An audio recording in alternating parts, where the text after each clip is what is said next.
자, 오늘도 좀 묵직한 뉴스들이 많습니다. 예. 첫 번째가 한덕수 전 총리 1심에서 징역 23년 선고받고 법정 구속이 됐는데요. 12.3 비상계엄 당시 국무회의 소집 등을 도운 혐의를 받고 있었죠. 한덕수 전 국무총리에 대한 1심 선고가 오늘 나왔습니다. 징역 23년, 증거인멸 우려까지 있다면서 법정 구속까지 됐는데 예상한 것보다 더 무겁게 나온 것 같습니다. 이 선고 어떻게 보셨습니까?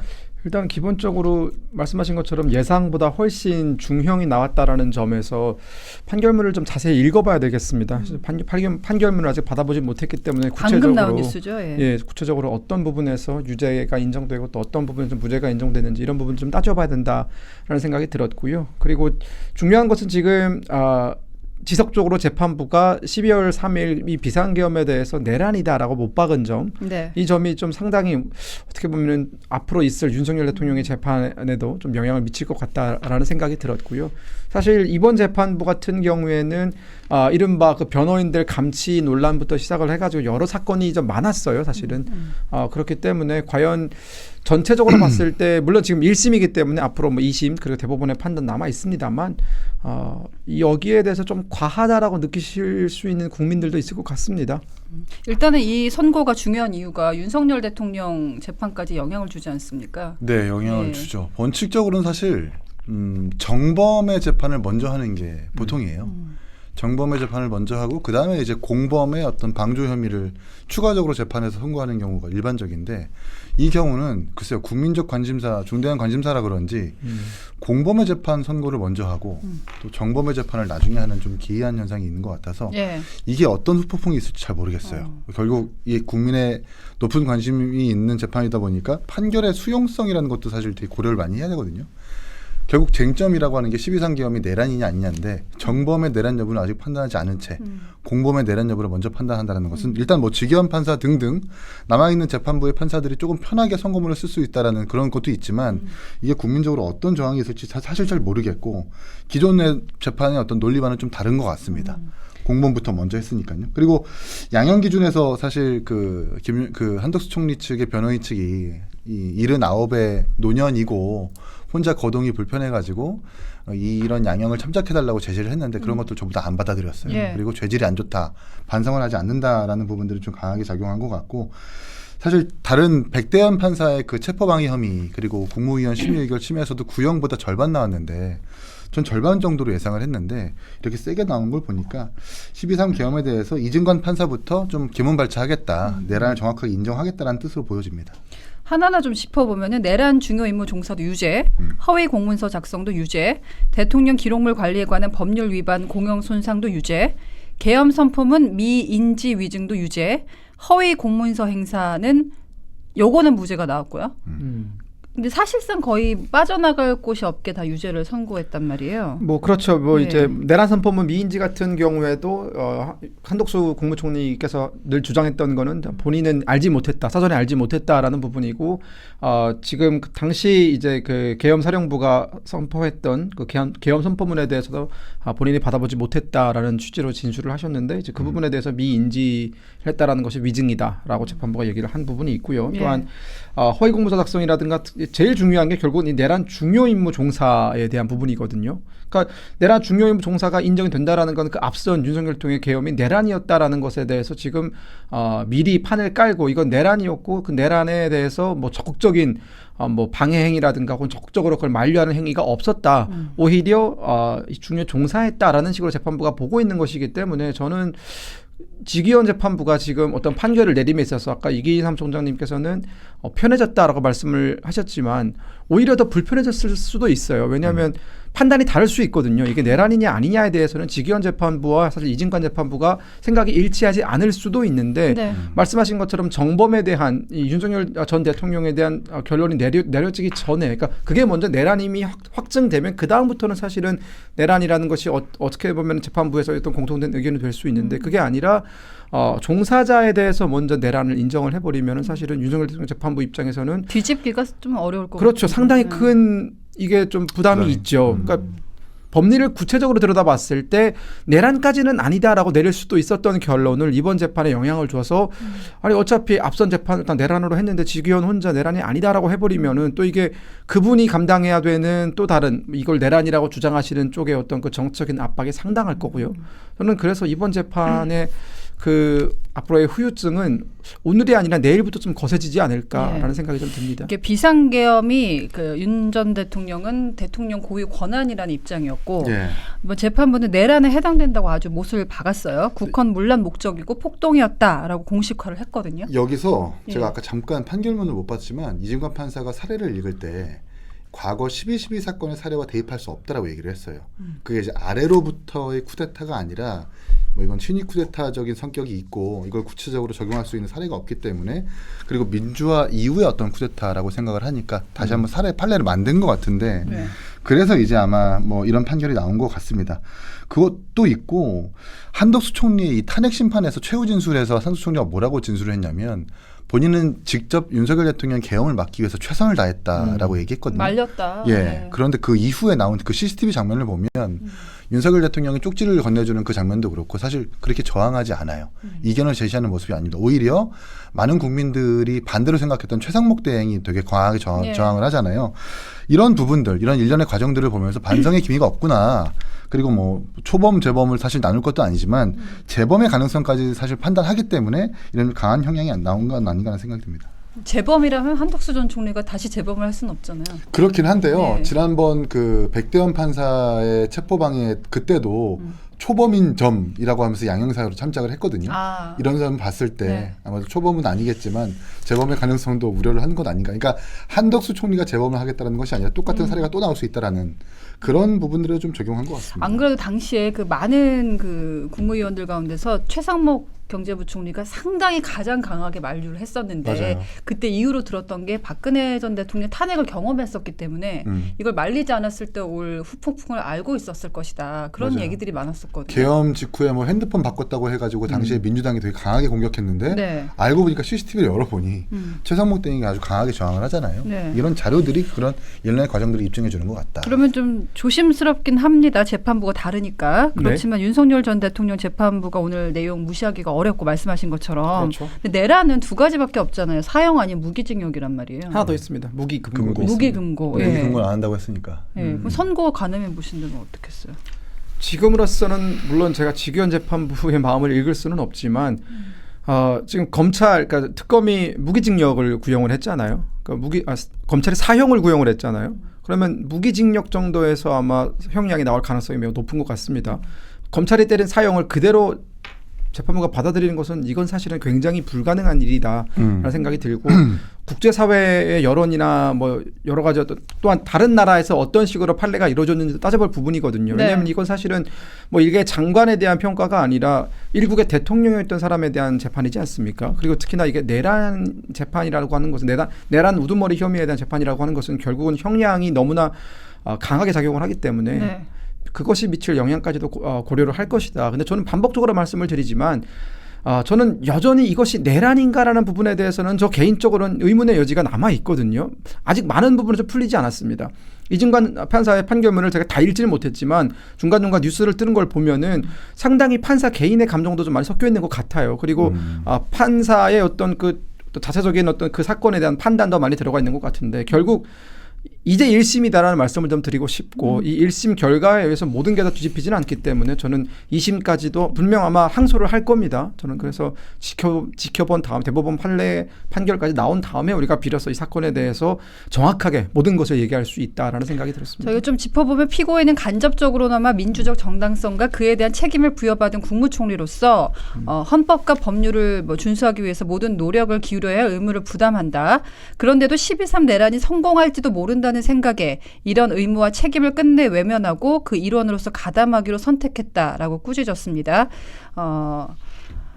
이 부분이 좀 저는 눈에 띄더라고요. 이제 내란이 성공할지도 모른다는 생각에 의역을 하면 말리다 만 거 아니냐, 안 말린 거 아니냐. 그런 부분들이 이제 재판부의 어떤 개인적인 판단 영역이거든요, 사실은. 그러니까 이게 내란이 뭐 그들이 주장하는 그러니까 내란이라는 이 비상계엄이 성공할지 혹은 실패할지에 대해서는 윤석열 대통령 포함 거의 모든 사람들이 이건 성공할 수 없는 계엄이라고 생각을 했었어요. 저 역시도 그때 방송을 보면서 이건 결코 성공할 수 없는 계엄이다라는 생각이 들었고 윤석열 대통령도 본인의 재판에서 얘기했거든요. 어차피 의회에 국회에 이 계엄에 대한 어떤 그 해제 요구권이 있기 때문에 이건 해제가 될 것이다라는 그런 판단이 있었고 예.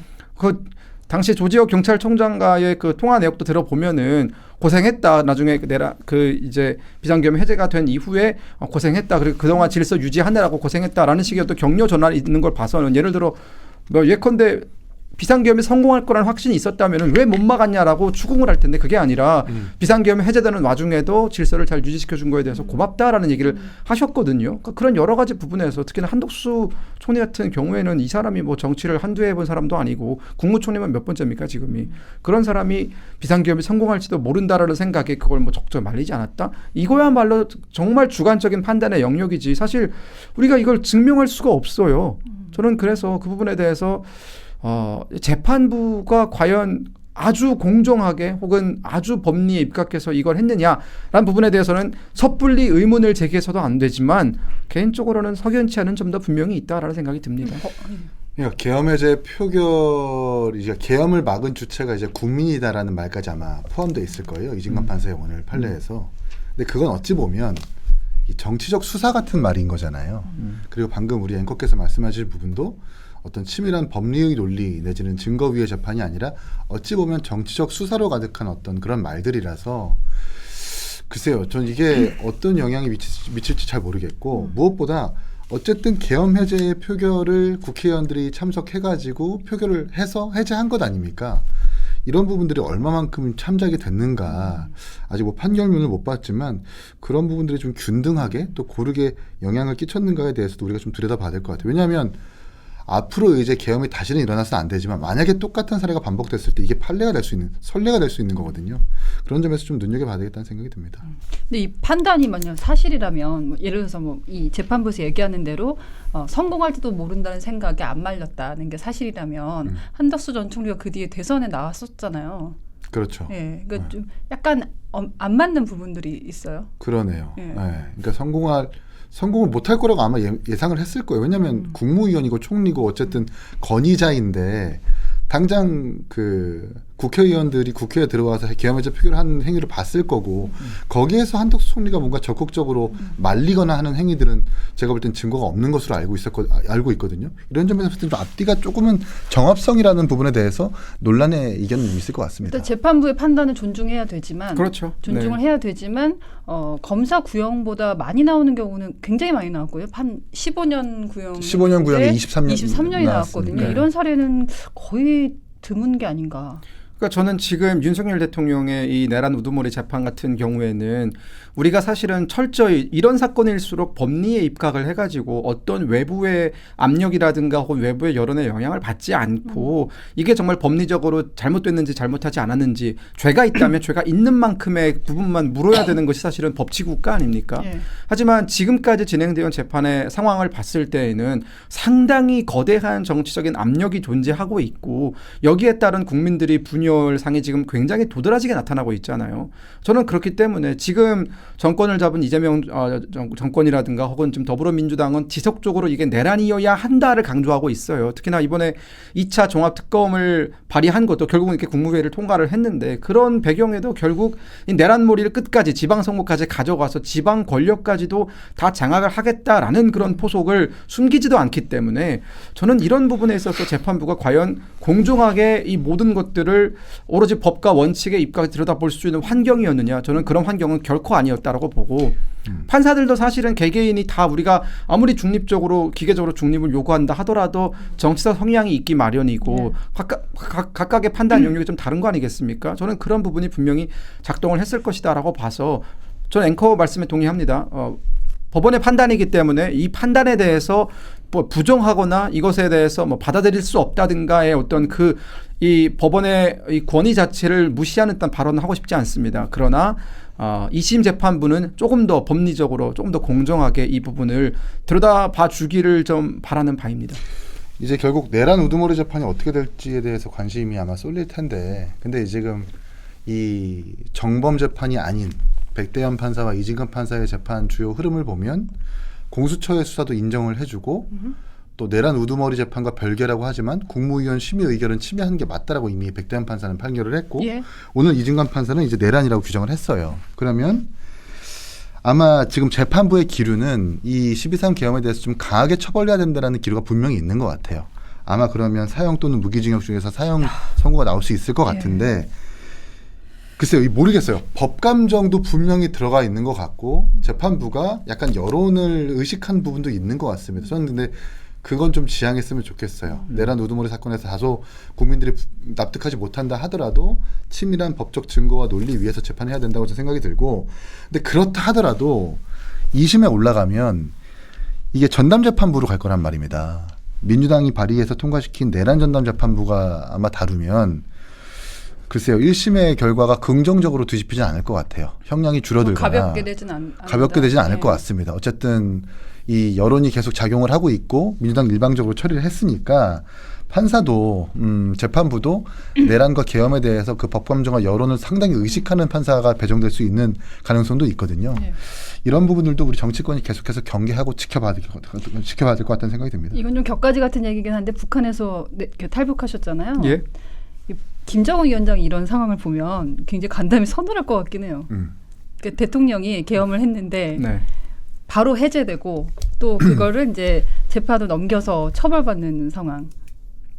그렇죠. 뭐 사실은 북한은 매일이 비상계엄이 상황이라서 네, 뭐 이제 만약 북한이 어느 정도로 정상 국가가 되려면 사실은 그런 지금의 본인들이 행하고 있는 다양한 형태의 인권 탄압이나 혹은 정치 탄압에 대한 죄를 좀 우리가 물어야 되는데 그 부분에 있어서 김정은도 사실은 굉장히 많이 떨리겠죠. 그러니까 체제를 지키려고 하는 것이고요. 이 얘기를 왜 하냐면 이제 윤석열 대통령 측이 계엄을 했던 이유로 민주당에 30번 넘는 탄핵을 네. 많이 들었었잖아요. 그게 네. 이제 국정을 운영하기 굉장히 어려운 발목을 잡는 역할을 했었다는 그 부분에 대한 논란은 어떻게 보면 없어지고 이 계엄에 대한 것들이 재판으로 넘어가면서 이것만 남았거든요. 지금. 그렇죠. 예. 그러니까 사실 그 부분에 대한 그 재판부의 지적이 마지막으로 있었던 것은 이제 헌재에서 있었죠. 헌법재판관들이 윤석열 대통령에 대한 탄핵을 결정하면서도 그 재판 그 판결문에 적시했던 내용을 보면은 민주당이 그래도 이제 그 30번이 넘는 탄핵을 했다라는 것에 대해서 정치를 제대로 하지 못했다라는 점, 그리고 지나친 갈등 양상으로 몰아갔다라는 점, 그리고 그것이 윤석열 대통령한테 상당히 큰 압박이 되었을 거라는 점에 대해서는 헌재도 인정을 했거든요, 사실은. 그런데 그 부분에 대해서 지금 이 내란이냐 아니냐를 다툴 때 분명히 중요하게 다뤄줘야 되는 게 맞아요. 그리고 저는 이진관 재판부가 이걸 내란이다라고 규정 지을 수 있는 권한이 있느냐에 대해서 저는 좀 의문이에요. 왜냐하면 본인들이 본안 재판이 아직 내란이다 뭐다 결론이 나기 전에 이 본안이 아닌 이 한덕수 국무총리의 이 내란 중요 임무 종사와 관련된 혐의를 다루는 재판에서 그러면 그 앞선 재판, 그러니까 윤석열 대통령의 그 비상기업이 내란이라고 인정을 하려면 그 관련된 증인들도 다 본인들이 불러서 물어봐야 되고 그런 과정이 있어야 되는 거잖아요. 그 내란이냐 아니냐를 이진관 재판부가 그걸 어떻게 결론을 내릴 수 있느냐에 대한 부분, 정말 충분한 증인과 충분한 증거와 이런 것들을 다 확보한 상태에서 법리적인 검토를 거쳤느냐. 저는 그런 게 없었다라고 보거든요. 이건 한덕수 총리에 대한 재판이었잖아요. 예. 근데 그 재판에서 어떻게 그 앞선 행위들에 대해서 본인들이 이렇게 스스럼 없이 결론을 내릴 수 있는지에 대해서 저 같은 비법조계 전문가들도 의문이 가는데 아마 지금 보면은 법조계에서 이 관련된 많은 또 해석이 좀 나올 것 같아요. 오늘 내일 아마 이번 주 내내 해석이 나올 것 같은데 다양한 의견들을 좀 들어보고 싶습니다. 네. 저희가 지금은 이제 뉴스가 나온 지가 얼마 안 돼서 그렇죠. 아주 딥하게 가지는 못하지만 내일쯤이면 다른 논제들이 있지 않을까. 그렇죠. 우리 뭐 로스쿨 뭐 법조계 뭐 교수님들 뭐 많이 계시잖아요, 사실은. 좀 이런 해석이 좀 나왔으면 좋겠어요. 그때 중요한 말씀하셨는데 계엄에 이르는 과정에서 사실 국회의 책임이 없다 하지 못할 거거든요. 그래서 헌법재판소의 그 탄핵 결정문에서도 제가 명확하게 기억하기로는 대화와 타협, 관용과 절제로 국정을 운영할 책임이 국회에도 있다라고 명시를 해놨어요. 그러면 누구한테 국회한테 누가 이제 법적인 책임을 물을 수 있냐는 거죠. 그렇죠. 그것도 그렇고 사실 국회의 어떤 의정 주도권이라고 하는 게 절대 다수 의석은 민주당이 가지고 있기 때문에 현재도. 네, 문영배 재판관이 어쨌든 민주당한테 뭐 그건 일가를 한 거거든요. 당신들도 책임이 있다라고 하는 것. 그게 이제 정치적 책임뿐만 아니라 국정을 운영하는 데 있어서 뭐 법적 뭐 여러 책임을 이야기한 거라고 좀 보는데 과연 이진관 판사와 이 내란 주요 종사자의 이 재판부가 그런 부분들을 참작했는가? 라는 좀 의문이 듭니다. 게다가 지금 대장동 재판 같은 경우는 멈춰 있는 상황이기 때문에 이게 굉장히 좀 빠르게 나온 뭐 1심이긴 하지만 그 어떤 시간상 빨리 나온 듯한 느낌이 있고 말씀하신 대로 윤석열 전 대통령하고 순서가 바뀐 게 아니냐 이런 부분들은 비판이 나올 수 있을 것 같은데요. 이른바 이제 뭐 극우라고 이제 일각에서는 부르는 사람들, 뭐 윤호개인 하시는 분들, 그리고 최근에는 2030 지지율이 뭐 굉장히 극우화되어 가고 있다라는 얘기들이 나오는데 우리가 그 사람들의 지금 현 모습만 놓고 저 사람들이 극우다, 윤호개인이다, 뭐 이렇게 얘기할 게 아니라 왜 정상적인 삶을 살던 사람들이 이런 정치적인 노선 투쟁에 들어와 가지고 상당히 전투적이 돼버렸고 왜 저렇게 극단적이 돼버렸냐를 우리가 좀 따져봐야 돼요. 이분들의 그 지금 윤석열 대통령, 윤호개인 원하시는 분들의 심리에는 억울함이 있거든요. 그러니까 우리가 지금까지 당해온 것들에 대해서 결국은 그에 대한 울분의 어떤 결과물이 계엄이었는데 그 계엄에 대해서만 저렇게 때리고 처벌을 내리고 민주당이 모든 걸 다 가져가지 않았습니까? 국회도 가져가고 대통령도 가져가고 지금 입법 뭐 사법도 거의 가져가려고 하고 있고 모든 걸 다 가져갔는데 그러면 이들이 뭐 자기들이 모든 권력을 다 장악하면서 그러면 그 전에 저질렀던 그 수많은 탄핵이라든가 혹은 국정에 대한 발목을 잡는다라든가 혹은 그 이재명 당시 더불어민주당 대표의 어떤 그 방탄이라든가 그 누군가는 지금 그 수많은 잘못을 저질러 놓고도 책임을 다 회피하고 대통령이 된 다음 때는 대통령이라는 그 자리 뒤에 방탄에 숨어서 처벌을 받지 않고 있는데 지금 누군가는 지속적으로 제3중 4중의 처벌을 받고 있단 말이에요. 이미 탄핵됐고 재판을 받고 있습니다. 재판을 받고 있는데 이제 또 뭐 사형 무기징역이 거론되고 있고 그러니까 완전히 이제는 매장됐죠. 그러니까 그걸 지켜보면서 많은 국민들이 이건 더 이상 못 참겠다라는 거죠. 왜 이렇게 우리한테만 왜 우리만 이렇게 밟히고 또 밟히느냐라는 그런 울분에서 터져 나온 게 윤호개인이고 그래서 터져 나온 게 2030 세대의 어떤 그 어떻게 보면은 이른바 기성 정치권에서 부르는 극우화된 모습이거든요. 그러니까 저는 이런 모습들이 만약 지금 이 재판이 이런 식으로 흘러간다면은 앞으로 또 폭발적으로 나올 것 같다라는 우려가 좀 있어요. 그러니까 저는 기본적으로 정치가 양극단으로 치솟는 것보다는 어느 정도는 그래도 합리성과 그 대화를 찾아가면서 정도를 가야 된다라고 믿는 사람이 저 굉장히 온건파거든요, 사실은. 근데 저 같은 온건한 사람들도 굉장히 울분이 치밉니다. 사실 이런 것들을 보면은. 지금 이재명 대통령은 어떠한 법적, 사법적인 책임도 안 졌고 더불어민주당 뭐 저런 김병기라든가 혹은 뭐 강선우라든가 이런 굵직굵직한 비리들이 터지고 있지만 네. 특검 하나 안 받고 버티고 있잖아요. 근데 그런 상황에서 국민의힘과 윤석열 대통령 그리고 그 주변에서 대통령을 보좌했던 사람들은 지금 완전히 인생이 다 무너졌단 말이죠. 그 1차적인 책임? 계엄을 했기 때문에 그러는 거 아니냐. 일정 부분 맞습니다. 저도 계엄에 대해서는 비판적인 입장이니까요. 늘 그래 왔습니다. 계엄까지 했어야 되느냐라는 의견도 그렇죠. 있죠. 네. 그러나 저는 그 이후에 결국은 계엄을 했기 때문에 정치적으로 완전히 윤석열 대통령은 끝났잖아요. 지금 정치적으로 끝나는 것뿐만 아니라 지금 사법 영역에 들어 재판을 받고 있고 뭘 더 여기다 하고 싶은 건지 모르겠어요, 사실은. 저는 간담이 서늘해지는 건 이재명 대통령이 아닐까라는 생각이 드는 게요. 지금 이제 오늘 이중관 판사의 판결 말고도 최근 이어지고 있는 그 내란 관련해서 백대현 판사가 가르마를 타줬어요. 대통령도 수사를 받을 수 있다. 기소 내지는 뭔가 재판은 중단되지만 공수처의 직권남용 그 수사들 인정하기도 했고 수사를 받을 수 있다라고 이 판결문에서 명시적으로 선고를 했거든요. 그러면 지금 대통령이 재판도 멈춰져 있지만 정자동 관광호텔 특혜 의혹이라든지 김성태의 그 불법 후원금 쪼개기라든지 성남FC 사건도 네, 있죠. 그리고 권순일 대법관의 재판 거래라든지 그 수사까지 멈춰 있단 말입니다. 이계인 총장 전공 분야 나오네요. 그러니까요. 이런 부분들, 그러니까 재판은 멈춰 있지만 수사까지 멈춰 있는데 수사가 가능하다는 판결을 내란 재판부에서 했다라고 하는 것은 글쎄요, 대통령이 연이어 이어지고 있는 판결에 대해서 그닥 그렇게 마음 좋게 바라보고 있지는 못할 것 같아요. 그리고 퇴임 후에도 이렇게 대통령이라 하더라도 네. 퇴임 후에도 강하게 판결이 나올 수 있다는 걸 퇴임한 보면서 이후에도. 퇴임 이후에도 분명 이재명 대통령은 하루하루 임기가 이렇게 하루하루 차갈 텐데. 그래서 연임 얘기 나오는 거 아니에요? 그래서 연임 얘기가 나오는 걸 수도 예. 있겠고요. 불안함에 하루하루 좀 시달릴 것 같습니다. 그렇다고 보기엔 지금 민주당이 여전히 의회 다수석이고 그렇죠. 국민의힘이 사실 지금 대표도 단식 중입니다만은 네. 이런 뉴스들이 나와도 어떤 내란 프레임이 들어갈까봐 국민의힘도 어떻게 뭐 대처하기가 참 어려울 것 같아요. 상당히 정치적으로 우리가 어떻게 보면은 궁지에 몰려 있는 건 맞습니다. 약체로 보인단 말이에요. 지금. 오늘 예. 이준석 대표가 찾아갔을 때 장동혁 대표한테 이런 건의를 했죠. 이제는 좀 몸을 추스르고 지휘관으로서 역할을 해달라고 했더니 장동혁 대표가 그렁그렁한 눈으로 이런 말씀하셨어요. 내가 할 수 있는 게 이것밖에 없다. 그러니까 이게 사실은 굉장히 아픈 얘기거든요. 그러니까 제1 야당의 대표가 할 수 있는 게 결국은 뭐 온몸을 바치는 그런 단식밖에 없다라는 것이 결국은 지금 한국 정치가 우리나라의 정치가 얼마나 어떻게 보면은 기형적으로 흘러가고 있는지 야당임에도 야당의 역할을 할 수 없고 뭐 108석이 사실 의미가 없습니다. 지금 사실상 108석 가지고 우리가 막아낼 수 있는 그 어떤 법안이 있는 것도 아니고요. 108석도 지금 뭉쳐있지가 않잖아요. 그렇죠. 또 그 내부에서도 지금 상당히 뭐 질이 멸렬한 모습인데 저는 그래도 우리가 희망은 가져야 된다라는 생각이 드는 것이 그렇다고 해서 우리 모두가 그럼 오늘 포기하고 자유민주주의를 저버릴 건 아니잖아요. 그래도 우리가 자유민주주의를 지키는 마지막 보루라는 자각을 모두가 가졌으면 좋겠고 뭐 분하면 선거에서 이겨라라는 말이 있습니다. 선거에서 이기기 위해서 남은 지방선거에서 어떤 식으로든 성과를 내기 위해서 지도부는 할 수 있는 것들을 최대한 찾아내서 국민들한테 소구할 수 있는 그런 방향으로 가야겠죠. 여기서 만약에 지방선거도 민주당이 압승을 한다 만약에 네. 그러면 국민의힘으로서는 거의 빠져나올 방법이 없지 않을까. 지금 장동혁 대표가 보여주고 있는 모습이 배수의 진입니다. 네. 배수진을 쳤다라는 건 퇴각하지 않겠다라는 뜻이거든요. 다 죽거나 아니면 싸워 이기거나 둘 중 하나입니다.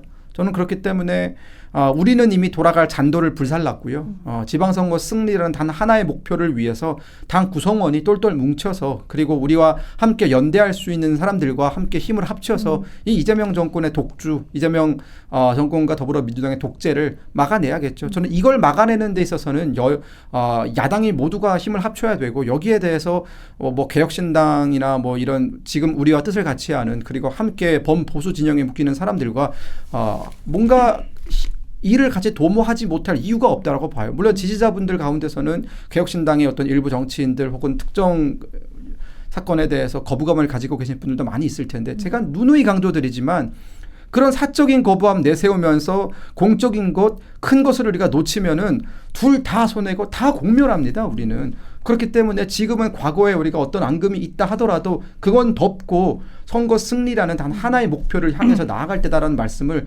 정말 다시 한번 드립니다. 당부를 드립니다. 지방선거 야당이 불리한 건 맞는데요. 근데 저는 끝날 때까지 끝난 게 아니라고 보는 게 1심 선고가 내란 우두머리 재판까지 1심 선고가 이루어지면 어느 정도 역사의 다음 페이지로 넘어간다고 생각을 해요. 그만큼 국민들도 한 차례 마음을 좀 다시 한번 정리를 하고 여기는 평가 끝났다. 네, 너네는. 지금의 정치권을 좀 냉정하게 바라볼 거라고 좀 생각을 하는데 네. 지금 정치권 보면 대부분 다 집권 여당의 비리 문제로 좀 뉴스가 가득하잖아요. 그쵸. 오늘 또 단독 보도 나왔던데 김경시 의원이 더불어민주당 관계자 2명의 뭐 전형직 위원인가요?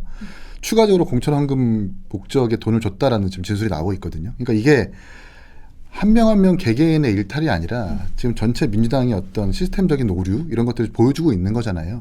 과연 이런 집권 여당에다가 지방 정부의 어떤 권력까지 주는 게 맞느냐? 중앙 정부의 의회 권력과 대통령 권력까지 가지고 있는데 지방 권력까지 주면 이거 어떻게 될까? 그러면 정말 돈공청이 횡행해지는 정치권 되는 것 아니냐라는 예. 반문을 가질 수 있게 되는 거거든요. 그러니까 이런 것들도 역사의 한 페이지가 잘 넘어가면 국민들께서 잘 지혜롭게 판단해 주실 거라 생각을 합니다. 이건 좀 개인적인 질문일 수도 있는데 약간 회의적인 분들은 네. 이기인 사무총장 같은 경우는 사실 이재명 지사가 경기지사일 때부터 그쵸. 성남시장 시장 때부터. 시절부터인가요? 네. 그때부터 굉장히 뭐 비리를 많이 추적했다고 이제 알려져 있잖아요. 그렇죠. 근데 계속 더 강해졌단 말이에요. 그럼 지금 말씀하신 것 같은 희망적인 상황보다는 그러니까요. 아무리 민주당에서 비리가 많이 나와도 바뀌지 않을 거라는 회의론이 더 많아지지 않을까 하는 생각도 드는데요. 그렇죠. 근데 일단 이 정치적 논리로 보면 이 어떤 법안을 하나 통과시킨다거나 특검을 하나 관철시키는 것도 어려우니까. 그런데 여론 앞에 장사 없습니다. 안 지쳐요? 네, 여론을 이기는 정치인은 없어요. 그리고 제가 막 이재명 대통령의 비리를 캐면서도 김문기 씨의 사진 뭐 공개하면서 유죄까지 이끌었는데 결국 계엄 때문에 어쨌든 대통령이 탄생하게 된 거잖아요. 네. 이런 부분을 빨리 잘 판단하셔가지고 지방선거에서는 좋은 판단했으면 좋겠다는 말씀드립니다.